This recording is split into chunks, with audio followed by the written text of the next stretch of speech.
Hai, Assalamualaikum semua. Boleh dengar Assalamualaikum. Betul betul. Okey, hai Syami. Saya bukan doktor saya cikgu Semua boleh dengar Syafiq boleh dengar, okey. Okey, macam biasalah kita punya kelas ni biasa memang 3 orang je. Macam digital Okey, alright. So hari ni kita akan sambung pembelajaran kita lah. Sekejap saya share slide. Ya, semua dah makan sihat semua? Alhamdulillah sihat tu. Alhamdulillah, bagus Syami, bagus. Sekejap saya cari slide saya, mana slide saya? Okey. Alright. Okey, boleh nampak Boleh ada. Okey. Alright, so hari ini kita akan teruskan pembelajaran kita untuk yang hari yang baru, permulaan yang baru. Okey. Alright, so hari ini kita akan masuk ke subtopik yang seterusnya iaitu 2.3 berkenaan dengan litar arus terus iaitu hukum Ohm dan hukum Kirchhoff. Okey. So sebelum saya mulakan, saya akan bagi tahu sikitlah apa objektif kita pada hari ini. Objektif kita, apa yang kita nak capai untuk hari ini ialah, untuk yang pertama kita akan cuba, saya akan cuba untuk memberi anda semua untuk mengenal pasti penggunaan hukum Ohm, termasuk arus, voltan dan rintangan, dan seterusnya ialah memahami penggunaan aplikasi hukum ni hukum ni, aduh siapa buat slide ni, hukum Kirchhoff arus dan hukum lagi Kirchhoff voltan.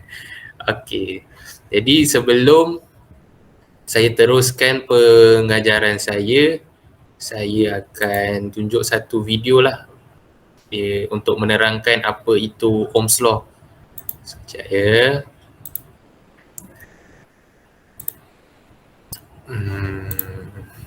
Alright. Tapi ini kalau ini korang tengok dulu, kalau ada apa-apa soalan boleh, kalau nak cut pun tapi time video tu nak cut lah, beritahu je. Alright, semua tengok dulu Semua boleh nampak Boleh. Okay. Ohm's law is one of the most important laws governing electrical and electronic technology. In this video, we'll look at what Ohm's law is, how it relates current, resistance and voltage together, and we'll take a look at how to do some of the calculations and try to make them easier. And then we'll move on to a few practical demonstrations. To start with, here's a little background. Ohm's law was discovered by a scientist called George Ohm, who lived in Germany. Although it was in 1826 when he first formulated the relationship we know today as Ohm's law, it wasn't until 1827 that he published the results of his work. Ohm's law states that the current flowing in a circuit is directly proportional to the applied potential difference and inversely proportional to the resistance in the circuit. This is quite a lot to take in on its own, but it means that by doubling the voltage across a linear circuit such as a resistor, the current will also double. However, if the resistance is doubled, the current will fall by half. It's sometimes easier if we put this down as a simple formula. In the formula we'll see the potential difference or voltage V is measured in volts, the current I is in amps, and the resistance R is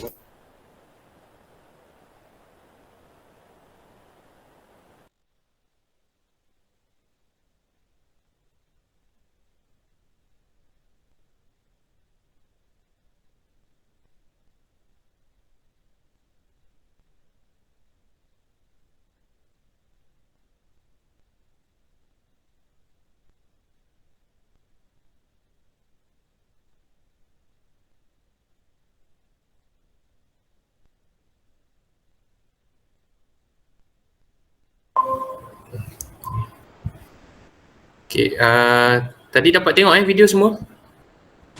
Dapat cikgu. Sebab saya punya internet tiba-tiba lost connection lah. Okay, semua dapat right?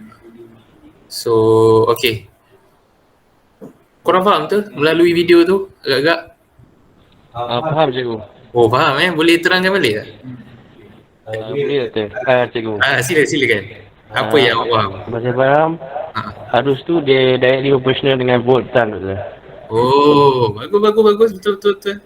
Okey. Alright, tak apa, saya teruskanlah dengan saya punya slide. So, sekejap saya share kejap lambat pula benda lah ni.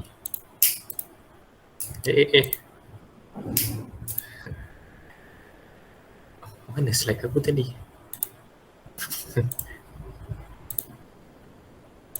Sekejap kawan-kawan kawan-kawan lah, murid-murid.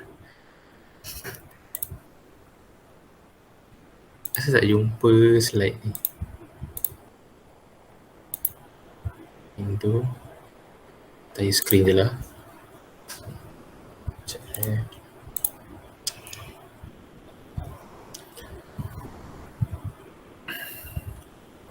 Okay, sekejap Alright. So boleh nampak slide Okay. Alright, tadi melalui video tu ni takrifan hukum Ohm. Ni daripada bahasa Melayu dia lah. Apakah takrifan hukum Ohm? Hukum Ohm ni dia state that bahawa arus iaitu I ataupun current yang mengalir melalui beban berkadar terus dengan voltan yang merentasi beban dan berkadar songsang dengan rintangan beban tersebut dengan syarat pada suhu tetap seperti jadual 2.9. Okey, kalau kita tengok jadual 2.9 yang kat kanan ni, okey, yang kiri sebenarnya tak payah faham sangat, tak apa kita fahamkan yang kanan ni. Kita pentingkan yang kanan ni. Kita kena fahamkan bentuk V equals to IR. Ini formula asas lah untuk hukum Ohm's Law. So V adalah voltan, I adalah current, R ialah resistance. Alright. Okay, and then kita mungkin daripada jadual ni mungkin kita tak nampak. So kita akan pergi ke contoh dia lah Contoh yang pertama, kalau kita tengok soalan yang kiri ni, dia bagi satu resistor dan satu voltan. Jadi dia suruh kita cari current.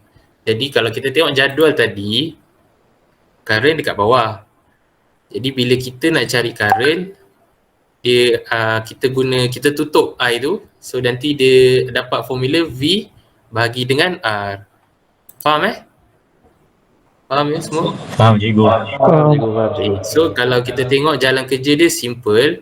Kita nak cari current, V bagi dengan R, V dia adalah 12 dan R dia adalah 10 ohm. Kita dapat 1.2 ampere. Okay, untuk contoh seterusnya kita boleh tengok juga macam soalan yang ni, dia dah bagi current 0.5 dan dia dah bagi resistance 18 ohm. Jadi dia nak voltan lalui litar ni. Jadi kita tengok, kalau kita tengok balik jadual tadi, kita tutup huruf V ni, kita nak voltan, kita tutup huruf yang kita nak. So formula dia akan jadi I didarabkan dengan R. Jadi kita darab saja dengan nilai yang dia dah bagi dalam litar ni, 18 kali dengan 0.5, dapatlah 9 volt. So ada apa-apa soalan ke buat masa sekarang ni? Tak ada cikgu. Ada Okay. So kalau contoh 3 ni pun rasanya semua faham untuk cari resistance pula, macam biasa kita tengok jadual kita balik. Kita nak resistance, kita tutup huruf R ni, jadi formula dia akan jadi voltan dibahagikan dengan I ataupun current. So I dia adalah 2, voltan dia 24, jadi voltan dibahagi dengan current, 24 bagi 2 dapatlah 12 ohm. Alright, itu saja untuk Ohm's Law. Jadi ada apa-apa soalan ke untuk Ohm's Law?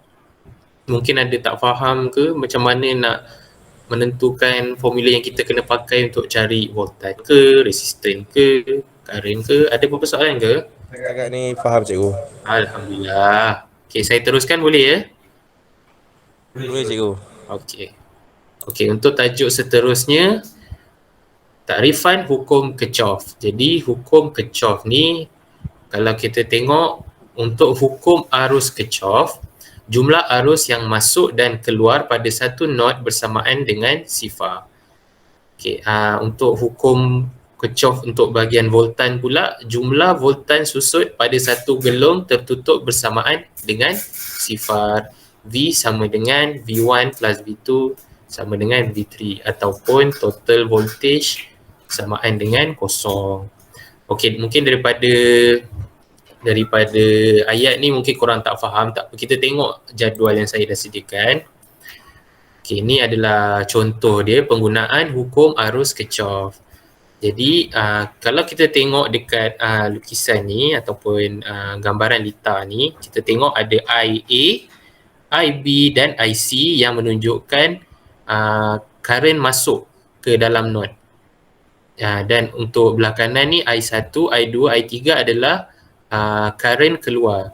Jadi untuk hukum Kirchhoff ni dia IA campur IB dan campur IC bersamaan dengan I1 tambah I2 tambah I3. Itu je dia punya hukum dia. So maksudnya jumlah current masuk ke dalam node bersamaan dengan jumlah arus keluar daripada node. Faham Faham. Okey. Syazwan okey Syazwan? Okey cikgu. Okey, alhamdulillah. Okey, untuk voltan pula, alright. Kalau kita tengok melalui lukisan ini, voltan kira VS ni adalah voltage supply ataupun total voltage. Dia bersamaan dengan V1 di sini campur dengan V2 campur dengan V3. Itu simple lah, rasanya semua faham kot kalau dekat situ. So voltage supply ni adalah total daripada V1 campur V2 campur V3. Okey, itu saja. Mungkin kita boleh ke contoh. Okey, ni contoh soalan yang ada. Okey, kalau kita tengok dekat sini, dia punya mana satu bahagian yang arus masuk, mana satu arus keluar? Syami boleh bagi tahu tak? Sekejap tu saya nampak tu. Oh, tak nampak ke saya punya slide? Okey, nampak tu. Okey, yang keluar I123, Okey. yang masuk IM tu. Alright. Okey. Betul tu, okey. So kalau kita tengok macam saya dah bagi tahu tadi, arus masuk bersama dengan arus keluar. Jumlah arus masuk nilai dia sama dengan jumlah arus keluar. Jadi kalau kita tengok dekat sini, jumlah arus masuk dia adalah 10 ampere. Jumlah arus keluar kita kena kiralah dulu. I1 3 ampere, I2 2 ampere, I3 kita tak tahu. So bila kita tengok dekat sini, nilai dia masuk 10 ampere, jadi keluar pun kena 10 ampere. Jadi bila kita nak dapatkan I3 ni, 10 ampere ni kita boleh tolak dengan nilai yang dia dah bagi, 3 ampere dan 2 ampere, dapatlah 5 ampere untuk nilai I3. Faham dekat situ? Faham cikgu. Okey. Syafiq okey? Syafiq? Okey guru. Okay, bagus. Okay, kalau ada apa-apa soalan, cakap je terus. Nanti saya cuba jawab. Okay. Alright, ni contoh yang kedua Contoh kedua, okay, ini untuk voltan pula. Okay, voltage supply dia, kalau kita tengok dalam litar ni atau dalam rajah ni, voltage supply dia adalah 12 volt. Okay, untuk V1 dia 5 volt, dia suruh cari V2. So kalau kita tengok dekat hukum Kirchhoff voltage, macam saya dah terangkan tadi, voltage supply bersamaan dengan total voltage untuk setiap voltage di setiap resistor. Maafkan saya, untuk setiap resistor dia ada voltage sendiri, so total dia adalah sama dengan voltage supply. So kalau kita tengok dekat rajah ni, voltage supply dia 12 volt. Okay, untuk V1 dia 5 volt. So kalau untuk V2 ni, so jalan kerja dia sama je. So total V1 campur V2 kita akan dapat 12 volt.